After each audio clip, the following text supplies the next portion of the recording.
વિદ્યાર્થી મિત્રો, ફરીથી સ્વસ્તિક શૈક્ષણિક સંકુલ પાલનપુરથી ભરત પટેલના નમસ્કાર.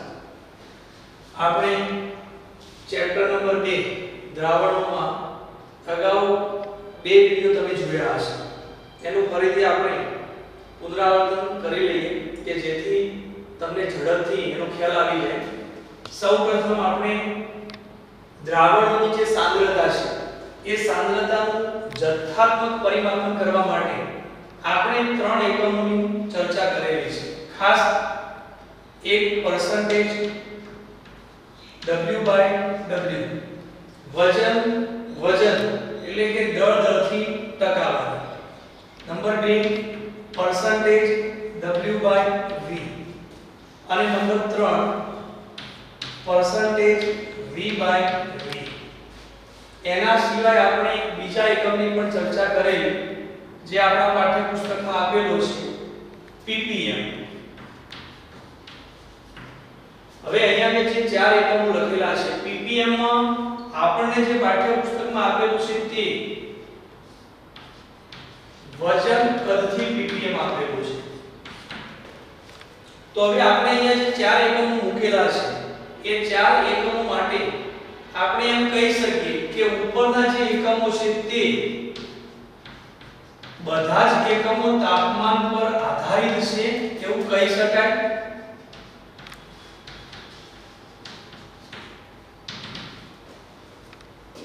અથવા આમાંથી કયો એવો એકમ છે કે જે તાપમાન પર આધારિત નથી? તમે થોડુંક વિચારો, ચોક્કસ તમને જવાબ મળી જશે.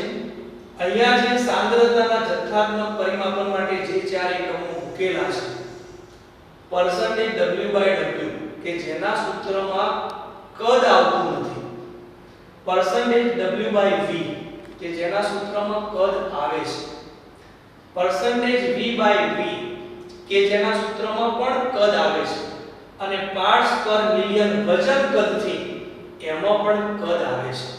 અગાઉ આપણે સમજેલા છે કે તાપમાન પર ચલિત છે કદ, એટલે જે સૂત્રમાં કદ આવે છે તે તાપમાન પર આધાર રાખે છે. એટલે આમાંથી જવાબ શું થશે? ઉપરના કયા એકમોમાં તાપમાન પર આધારિત એકમ નથી? તો તેનો જવાબ આપણને શું મળશે?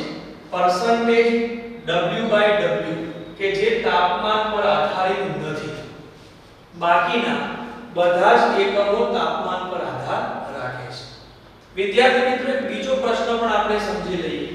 ppm માટે આપણે અગાઉ પાર્ટ્સ પર મિલિયન મેં તમને અગાઉના લેક્ચરમાં સમજાવેલું છે કે પાર્ટ્સ પર મિલિયન ને બદલે પાર્ટ્સ પર બિલિયન પણ આવી શકે, અને પાર્ટ્સ પર મિલિયનમાં વજન કદથી, વજનથી અને કદથી પણ પાર્ટ્સ પર મિલિયન શોધી શકાય. પણ અહીંયા હું તમને એક પ્રશ્ન આપું છું, એ પ્રશ્ન પણ તમે વિચારો કે શું પાર્ટ્સ પર મિલિયન માટે ppm માટે આ સૂત્ર લખી શકાય? માઇક્રોગ્રામ દ્રાવ્યનું વજન માઇક્રોગ્રામ અને દ્રાવણનું કદ મિલીલીટરમાં.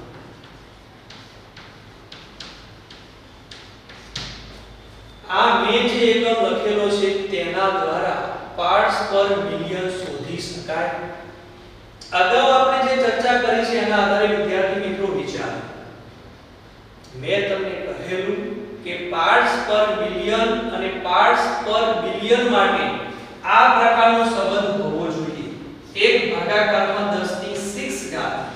આ સંબંધ હશે તો તેને પાર્ટ્સ પર મિલિયન કહેવાય, અને આ સંબંધ હશે તો તેને પાર્ટ્સ પર બિલિયન કહેવાય. હવે ઉપરના જે સૂત્રમાં આપણે લખેલું છે દ્રાવ્ય અને દ્રાવણના જે એકમો મૂકેલા છે એમની વચ્ચે આ પ્રકારનો સંબંધ હોવો જોઈએ. માઇક્રોગ્રામ અને મિલીલીટર. હવે મિલીલીટર અને માઇક્રોગ્રામ વચ્ચે કેવા પ્રકારનો સંબંધ થાય છે? તો માઇક્રોગ્રામ અને મિલીલીટર વચ્ચે આપણે વિચારીએ તો માઇક્રોગ્રામના ગ્રામમાં રૂપાંતર થશે અને ગ્રામના કિલોગ્રામમાં રૂપાંતર સૌપ્રથમ માઇક્રોગ્રામના મિલીગ્રામમાં અને મિલીગ્રામનું ગ્રામમાં રૂપાંતર થશે. આપણે સામાન્ય રીતે એવું વિચારીએ છીએ કે કિલોગ્રામ અને લીટર જ્યારે ઘનતા સરખી હોય ત્યારે બંને સરખા થશે. તો મિલીલીટર માટે શું લખી શકાય? ગ્રામ. તો માઇક્રોગ્રામ અને ગ્રામ વચ્ચે કેવા પ્રકારનો સંબંધ થયો? માઇક્રોગ્રામ અને ગ્રામ વચ્ચે 1/10⁶ જેવો સંબંધ થયો. એટલે કહી શકાય કે આ સૂત્રની મદદથી પણ પાર્ટ્સ પર મિલિયન શોધી શકાય છે. એટલે આ રીતે આપણે દ્રાવણની સાંદ્રતાના જથ્થાત્મક પરિમાપન માટેના જે 4 એકમોની ચર્ચા કરી. ખાસ ફરીથી પાર્ટ્સ પર મિલિયન. જ્યારે દ્રાવણમાં દ્રાવ્ય ઘટકનું પ્રમાણ ખૂબ જ ન્યૂનતમ હોય ત્યારે આપણે આવા એકમનો ઉપયોગ કરતા હોઈએ છીએ.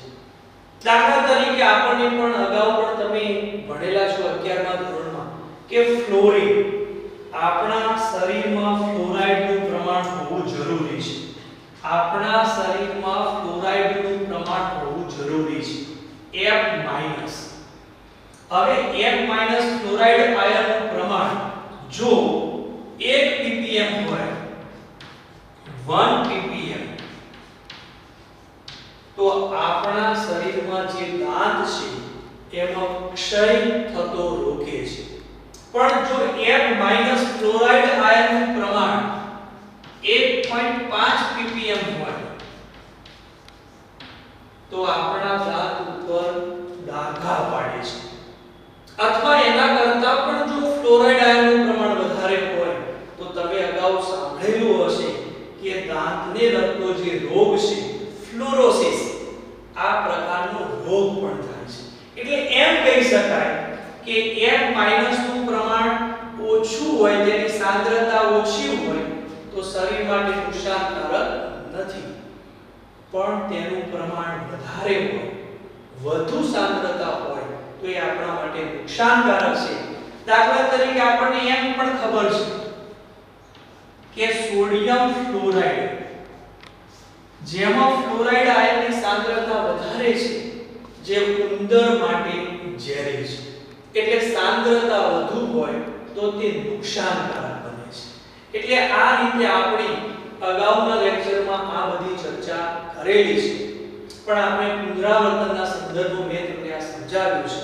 હવે આપણે આનાથી આગળ સાંદ્રતા માટેના જે નવા એકમો છે તેની ચર્ચા કરવી છે. આપણે નંબર 5 મોલ અંશ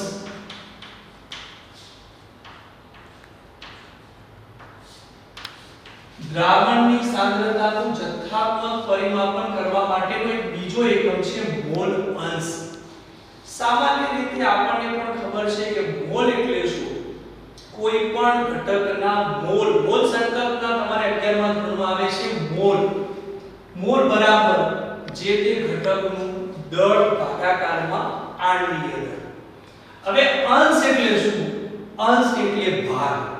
દાખલા તરીકે આપણી પાસે કોઈ દ્રાવણ છે અને એ દ્રાવણમાં દ્રાવણ 3 ઘટકોનું બનેલું છે. ઘટક A, ઘટક B અને ઘટક C. હવે આ 3 ઘટકોનું દ્રાવણ બનેલું હોય અને આપણે ઘટક A ના મોલ અંશ શોધવા છે તો મોલ અંશ કેવી રીતે આપણે શોધી શકીએ? તો ઘટક A ના મોલ અંશ x, એ મોલ અંશની સંજ્ઞા થશે x A બરાબર ઘટક A ના મોલ Na ભાગાકારમાં કુલ મોલ Na Nb Nc. એવી જ રીતે તમારે ઘટક B ના મોલ અંશ શોધવા છે. આ જ પ્રમાણે થશે. ઘટક B ના મોલ અંશ xB બરાબર ઘટક B ના mall Nb ભાગાકારમાં Na Nb Nc એટલે કુલ મોલ. અને એ જ રીતે ઘટક C ના મોલ અંશ શોધવા છે. xC બરાબર ઘટક C ના મોલ ભાગાકારમાં કુલ મોલ. આ આપણે જે તે ઘટકના મોલ અંશ શોધી શકીએ. એક મહત્વની બાબત છે કે આપણે દરેક ઘટકના મોલ અંશ શોધ્યા છે, તો આ બધા જ ઘટકોના મોલ અંશનો સરવાળો કેટલો થશે? આ દ્રાવણ 3 જ ઘટકોનું બનેલું છે. 3 કરતા વધારે ઘટકોનું પણ બનેલું હોય તો કોઈ પણ દ્રાવણમાં જેટલા ઘટકો આપેલા હોય આ બધા જ ઘટકોના મોલ અંશનો સરવાળો કેટલો થશે? XA XB XC બરાબર તેનો જવાબ 1 થશે. વિદ્યાર્થી મિત્રો, આપણને પણ ખબર છે, દાખલા તરીકે મેં તમને એમ પ્રશ્ન કર્યો હોય કે ચાલુ વર્ષે સ્વસ્તિક શૈક્ષણિક સંકુલમાં ધોરણ 12 વિજ્ઞાન પ્રવાહનું પરિણામ એટલે કે પાસ થનાર વિદ્યાર્થીઓની ટકાવારી 95% છે, તો નાપાસ થનાર વિદ્યાર્થીઓની ટકાવારી કેટલી હશે?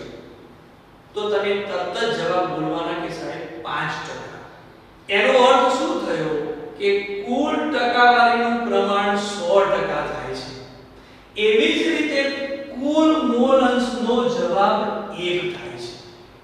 કુલ ટકાવારીનું પ્રમાણ 100 થાય છે અને કુલ મોલ અંશનો સરવાળો 1 થાય છે. આ મોલ અંશને આધારે મોલાલિટી પણ શોધી શકાય, પણ તે સંબંધની ચર્ચા આપણે પછી કરીશું. તો આ રીતે મોલ અંશને આધારે દ્રાવણની સાંદ્રતા પણ શોધી શકાય છે. એટલું જ નહીં, દ્રાવણનું બાષ્પ દબાણ પણ શોધી શકાય છે. આપણે આ જ પાઠમાં તેનો અભ્યાસ આગળ કરવાનો છે. તો આ રીતે આપણે તમને એમ કોઈ પ્રશ્ન કરવામાં આવે કે દ્રાવણ 2 જ ઘટકોનું બનેલું છે અને x પહેલા ઘટકના મોલ અંશ નું મૂલ્ય 0.8 છે, તો બીજા ઘટક b ના મોલ અંશ કેટલા થશે? ઘટક b ના મોલ અંશ કેટલા થશે? તો તેનો તરત જ જવાબ તમે આપી શકો કે દ્રાવણમાં જો 2 જ ઘટકો હોય તો xb નો જવાબ કુલ મોલ અંશ ઘટક a ના મોલ અંશ બંનેની બાદબાકી કરવામાં આવે તો ઘટક b ના મોલ અંશનો જવાબ આપણને 0.2 મળશે. એટલે આ રીતે તમે આપેલા બધા જ ઘટકોનો મોલ અંશનો સરવાળો 1 થાય છે એના સંદર્ભમાં જે તે ઘટકના મોલ અંશ તમે શોધી શકો. એટલે અહીંયા જે મોલ અંશના સંદર્ભમાં આપણને માહિતી આપેલી છે એ દ્રાવણની સાંદ્રતાના જથ્થાત્મક પરિમાપન માટે 5 નંબરનો એકમ છે. ત્યાર પછી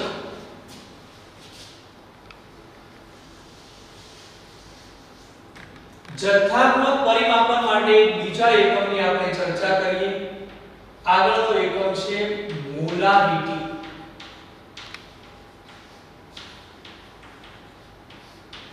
વિદ્યાર્થી મિત્રો ખાસ સમજી લેજો, મોલારિટી અને મોલાલિટી બંને એક નથી, બંનેમાં તફાવત છે.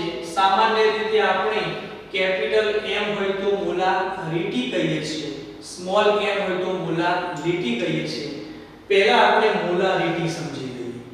દ્રાવણની સાંદ્રતા મોલારિટીમાં કેવી રીતે શોધી શકાય? તો પહેલા આપણે વ્યાખ્યા સમજવાનો પ્રયત્ન કરીએ.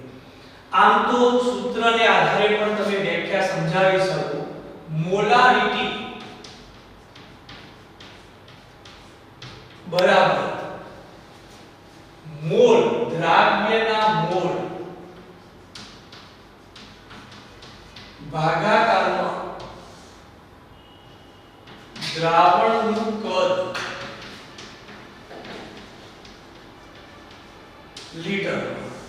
આ જે સૂત્ર લખેલું છે તેને સમજવાનો આપણે પ્રયત્ન કરીએ અને એના આધારે તેની સંકલ્પના રજૂ કરીએ તો એકમ કદ ધરાવતા દ્રાવણમાં એટલે કે 1 લિટર દ્રાવણમાં ઓગાળેલા દ્રાવ્યના મોલની સંખ્યાને મોલારિટી કહી શકાય.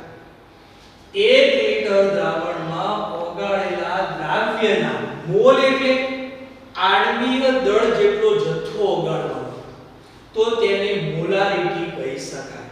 દાખલા તરીકે તમને એમ કહેવામાં આવે 3 મોલર NaCl નું જલીય દ્રાવણ, તો આનું અર્થઘટન શું થશે? આનું અર્થઘટન તમે વિચારો, 3 મોલર NaCl નું જલીય દ્રાવણ એટલે શું? આ દ્રાવણ કેવી રીતે બનાવી શકાય? તો વ્યાખ્યા પ્રમાણે વિચારીએ તો કે 1 લિટર દ્રાવણમાં 3 મોલ NaCl નો જથ્થો ઓગાળવામાં આવે.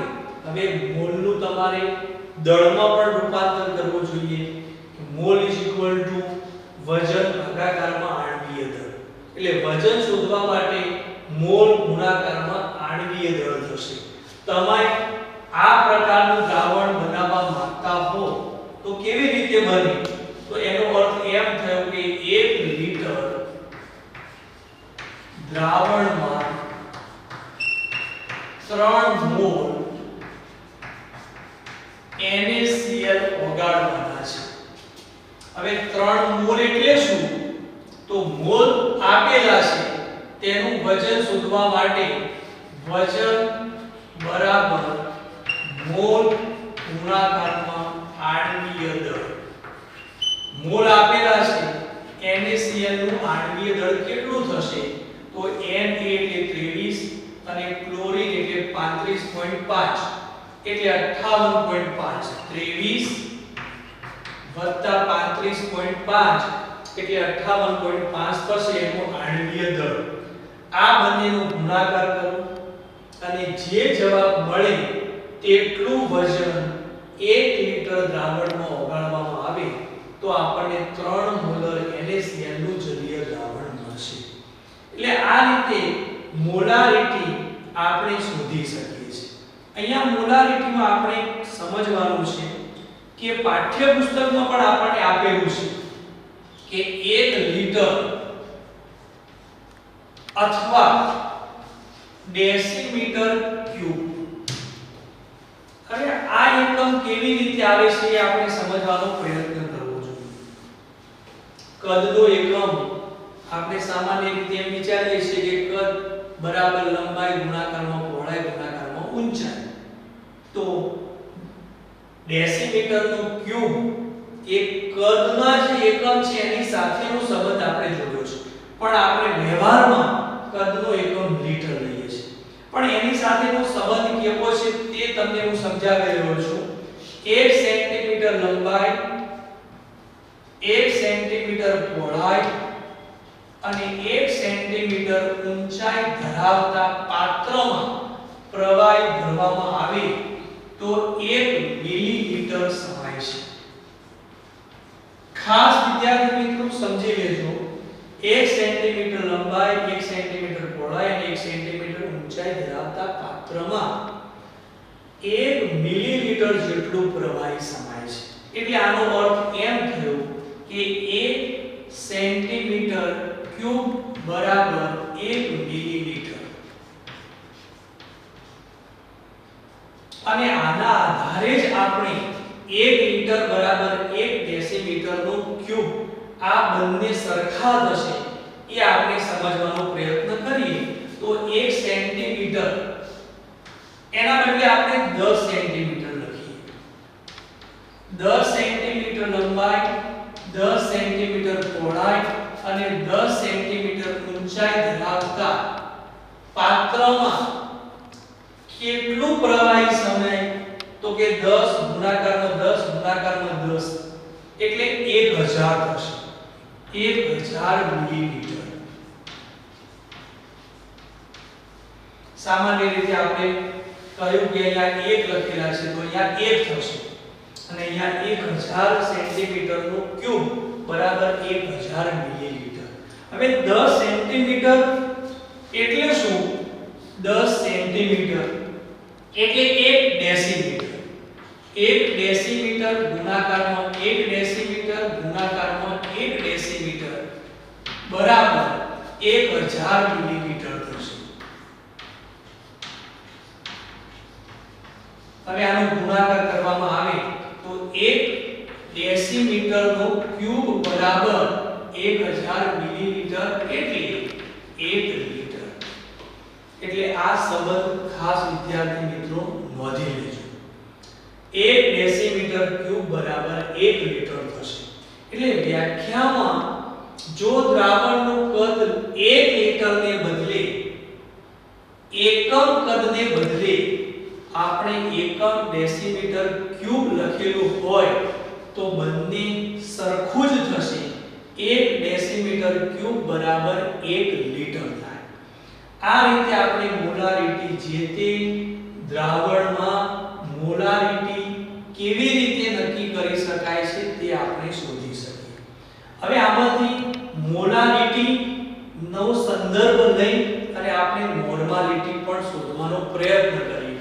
જે આપણા પાઠ્યપુસ્તકમાં આપેલું નથી પણ આપણે સમજવાનો પ્રયત્ન કરીએ. 11મા ધોરણમાં તમને આપેલું છે નોર્માલિટી.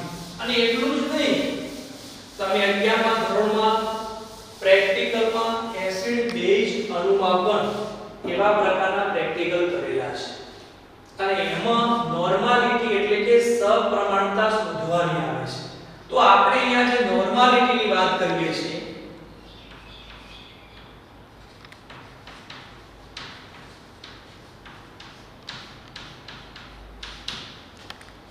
નોર્માલિટી અને મોલારિટી વચ્ચે થોડોક જ તફાવત છે અને એ જ આપણે સમજવાનો પ્રયત્ન કરવાનો છે નોર્માલિટી. આમ જે અહીંયા મેં તમને મોલારિટી માટે સૂત્ર લખેલું છે દ્રાવ્યના મોલ બરાબર દ્રાવણનું કદ અને લીટરમાં, તો એના માટે આપણે આવા પ્રકારના સૂત્રનો પણ ઉપયોગ કરી શકીએ. જો ફરીથી વિચારો, મોલારિટી માટે આ સૂત્ર ના મૂકી શકાય. મોલારિટી બરાબર દ્રાવ્યના મોલ એટલે શું? વજન ભાગાકારમાં આણ્વીય દળ. એટલે કે W2 ભાગાકારમાં મોલેક્યુલર વેટ 2. બે નંબર આપણે દ્રાવ્ય માટે આપેલા છે અને દ્રાવણનું કદ લીટરમાં એટલે V. જો દ્રાવણનું કદ લીટર ને બદલે મિલીલીટરમાં આપેલું હોય તો m બરાબર આ સૂત્ર પણ મૂકી શકાય W2 ગુણાકારમાં 1000 ભાગાકારમાં મોલેક્યુલર વેટ 2 નંબર ગુણાકારમાં Vml. આ સૂત્રનો ઉપયોગ કરી અને તમે દ્રાવણની મોલારિટી શોધી શકો. જે આપણને આપેલું છે તે જ દ્રાવ્યના મોલ ભાગાકારમાં દ્રાવણનું જે કદ છે એનું આપણે એક વિસ્તૃત સ્વરૂપ લખ્યું છે. હવે આ જે સૂત્ર આપેલા છે એના આધારે જ મારે તમને નોર્માલિટી સમજાવવી છે. નોર્માલિટી તો કેપિટલ N બરાબર દ્રાવ્યનું જે વજન આપેલું છે W2, અહીંયા મોલેક્યુલર વેટ આપેલું છે, આણ્વીય દળ આપેલું છે, એના બદલે અહીંયા તુલ્ય દળ આવશે ગુણાકારમાં V. જો દ્રાવણનું કદ લીટરમાં આપેલું હોય તો આ સૂત્રનો ઉપયોગ થશે અને જો દ્રાવણનું કદ મિલીલીટરમાં આપેલું હશે તો W2 ગુણાકારમાં 1000 ભાગાકારમાં દ્રાવ્યનું તુલ્ય દળ ગુણાકારમાં Vml. હવે તમે વિદ્યાર્થી મિત્રો આ બંને સૂત્રો સરખાવવાનો પ્રયત્ન કરો. આ બંને સૂત્રો સરખાવવાનો પ્રયત્ન કરો તો માત્ર ને માત્ર આપણને એમાં એક જ બાબત જુદી લાગે છે કે અહીંયા દ્રાવ્યનું તુલ્ય દળ આવે છે, અહીંયા દ્રાવ્યનું આણ્વીય દળ આવે છે. આટલો જ તફાવત છે. એટલે આપણને પ્રશ્ન થાય કે તુલ્ય દળ અને આણ્વીય દળ બંનેમાં કેટલો તફાવત છે? તો આણ્વીય દળ તો તમે જે તે ઘટકનું જે પરમાણ્વીય દળ છે એના આધારે તમે શોધી શકો, પણ તુલ્ય દળ કેવી રીતે શોધી શકાય? તો તેના માટે એક આવા પ્રકારના સૂત્રનો તમારે અભ્યાસ કરવો પડે. નોર્માલિટી બરાબર કેપિટલ M ગુણાકારમાં n ફેક્ટર. નોર્માલિટી બરાબર મોલારિટી ગુણાકારમાં n ફેક્ટર. અહીંયા આપણે જે રીતે મોલારિટીની વ્યાખ્યા વ્યાખ્યા સમજેલા એવી જ રીતે નોર્માલિટીની વ્યાખ્યા પણ સમજાવી શકાય. આપણે કહ્યું કે 1 લિટર દ્રાવણમાં ઓગાળેલા દ્રાવ્યના આણ્વીય દળના જથ્થાની મોલારિટી કહેવાય. તો શું નોર્માલિટી શું કહી શકાય? 1 લિટર દ્રાવણમાં ઓગાળેલા દ્રાવ્યના આણ્વીય દળને બદલે તુલ્ય દળના જથ્થાની નોર્માલિટી કહેવાય. અને નોર્માલિટી અને મોલારિટી વચ્ચે આવા પ્રકારનો સંબંધ થશે. n બરાબર કેપિટલ M ગુણાકારમાં n ફેક્ટર. એટલે તમને પ્રશ્ન થાય જ કે સાહેબ n ફેક્ટર એટલે શું? n ફેક્ટર કોને કહેવાય? જો તમે 11મા ધોરણમાં પણ સમજીને આવ્યા છો, n ફેક્ટર એટલે આપેલો પદાર્થ એસિડ હોય તો તેની બેઝિકતા લખાય. આપેલો પદાર્થ બેઝ હોય તો તેના માટે એસિડિકતા લખાય. આપેલો પદાર્થ રેડોક્સ હોય તો તેમાં ઇલેક્ટ્રોનમાં થતો ફેરફાર લખાય. અને આના આધારે તમે n ફેક્ટરનું મૂલ્ય મેળવી શકો. આપણે એના વિશે વધારે ચર્ચા કરતા નથી, પણ એક સામાન્ય ઉદાહરણ દ્વારા આપણે સમજી લઈએ કે આપેલો પદાર્થ H2SO4 છે તો તેમાં નોર્માલિટી બરાબર મોલારિટી ગુણાકારમાં n ફેક્ટર. તો n ફેક્ટરનો જવાબ કેટલો થશે? H2SO4 એસિડ છે તો તેની બેઝિકતા કેટલી થશે? 2. એવી જ રીતે આપણે બીજો પદાર્થ સમજી લઈએ NaOH. આપેલો પદાર્થ બેઝ છે તો તેની એસિડિકતા કેટલી થશે? 1. દાખલા તરીકે એસિડિક માધ્યમમાં આપણને એક રેડોક્સ પદાર્થ આપેલો છે પોટેશિયમ પરમેંગેનેટ KMnO4. તો રેડોક્સ પદાર્થ છે, એસિડિક માધ્યમમાં તેના ઓક્સિડેશન આંકમાં થતો ફેરફાર, આનો ઓક્સિડેશન આંક +7 છે તો +7 માંથી +2 બને છે. Mn+7 માંથી Mn+2 એટલે તેમાં ઇલેક્ટ્રોનનો થતો ફેરફાર કેટલો થશે? 5. આ રીતે તમે જુદા જુદા પદાર્થ માટે n ફેક્ટરનું મૂલ્ય મેળવી શકો. અહીંથી આપણને એ પણ આપણે સમજી શકીએ કે n નો જવાબ 1 આવે તો શું થાય? Normality molarity. અને 1 કરતા વધારે આવે તો નોર્માલિટી નું મૂલ્ય મોલારિટી જેટલું જ અથવા નોર્માલિટી નું મૂલ્ય મોલારિટી કરતા વધારે આવશે. એટલે આ પ્રકારનું સૂત્ર થશે. વિદ્યાર્થી મિત્રો નોંધી લેજો, normality greater than is equal to molarity. આના આધારે જ તમે નોર્માલિટી અને મોલારિટી વચ્ચેનો સંબંધ મેળવી શકો. અને એક્ઝામ્પલ તરીકે આપણે એમ કહીએ કે 2 મોલર H2SO4 ના જલીય દ્રાવણની નોર્માલિટી કેટલી? વિદ્યાર્થી મિત્રો તમે વિચારો કેટલો જવાબ આવશે? તો n ફેક્ટરનું મૂલ્ય થશે 2 ગુણાકારમાં 2 તો n નો જવાબ કેટલો થશે? 4. એટલે આપણે હમણાં જ કહ્યું કે નોર્માલિટીનું મૂલ્ય કાં તો મોલારિટી જેટલું જ અથવા મોલારિટી કરતા વધુ આવશે. આ બાબત આપણે 11મા ધોરણમાં ભણી ગયા છે. આપણા પાઠ્યપુસ્તકમાં આની ચર્ચા નથી, છતાં પણ તમે આ નોંધ કરી લેજો. હવે આપણે અહીંયા જે 3 એકમો મૂકેલા છે તો તમને એક પ્રશ્ન કરવામાં આવે કે આ 3 માંથી કયો એકમ તાપમાન પર આધારિત નથી? તો વિદ્યાર્થી મિત્રો તમારે 3 સૂત્રો જોવા પડે. મોલ અંશમાં કોઈ જગ્યાએ કદનો ઉલ્લેખ નથી. મોલારિટીમાં દ્રાવણનું કદ આવે છે જે તાપમાન સાથે ચલિત છે, અને નોર્માલિટીમાં પણ દ્રાવણનું કદ આવે છે જે તાપમાન સાથે ચલિત છે. તો વિદ્યાર્થી મિત્રો તમે જવાબ આપી શકો કે મોલારિટી અને નોર્માલિટી બંને તાપમાન સાથે ચલિત છે, જ્યારે મોલ અંશ એ તાપમાન પર આધારિત નથી. આ વિડિયોમાં આપણે અહીંયા જે દ્રાવણની સાંદ્રતાના જે 3 એકમો ભણ્યા છે એ ફરીથી સમજી લેજો, જ્યાં નોંધ કરવાની છે ત્યાં નોંધ પણ કરી લેજો. આના આધારે જ આપણે એક્ઝામ્પલ ગણવાના થશે. આજે આપણે આટલા સુધી રાખીએ.